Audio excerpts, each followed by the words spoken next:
రైతు రుణ మాఫీ 2024 కోసం తెలంగాణ పంట రుణ స్థితి ఇప్పుడు ఆన్లైన్లో అందుబాటులో ఉంది. తమ స్కీమ్ స్టేటస్ని చెక్ చేసుకోవాలనుకునే అభ్యర్థులు అధికారిక వెబ్సైట్కి వెళ్లి ప్రాథమిక వివరాలను నమోదు చేయవచ్చు.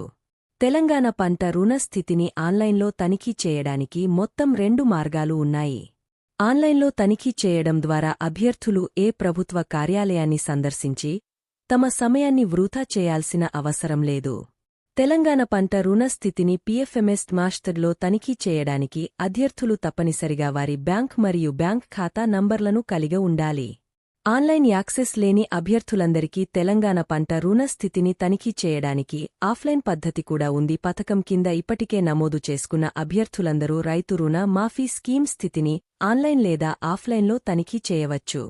అయితే ధోచ్ స్కీమ్ స్థితిని ఆన్లైన్లో తనిఖీ చేయడానికి 2 వెబ్సైట్లు CLW-DAYDH మరియు PFMS మాస్టర్స్. అభ్యర్థులు స్థిరమైన ఇంటర్నెట్ కనెక్షన్ సహాయంతో వారి ఇళ్లలో సౌకర్యవంతంగా ఆన్లైన్లో 2 వెబ్సైట్లను యాక్సెస్ చేయవచ్చు.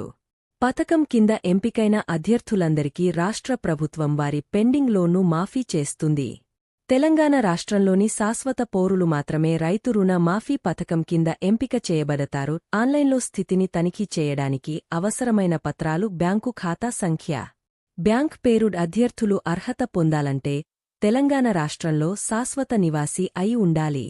అభ్యర్థులు తప్పనిసరిగా తెలంగాణ రాష్ట్ర రైతు అయి ఉండాలి.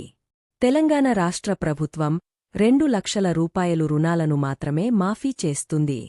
అభ్యర్థులు తమ లోన్ను డిసెంబర్ 12, 2018 మరియు డిసెంబర్ 13, 2023 మధ్యలో తీసుకొని ఉండాలి. రైతు రుణ మాఫీ కింద స్వల్పకాలిక రుణాలు మాత్రమే మాఫీ చేయబడతాయి.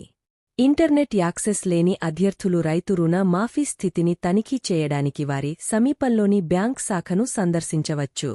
అభ్యర్థి సమీపంలోని బ్యాంకు శాఖను సందర్శించిన తర్వాత వారు సంబంధిత ప్రభుత్వ అధికారితో మాట్లాడవచ్చు.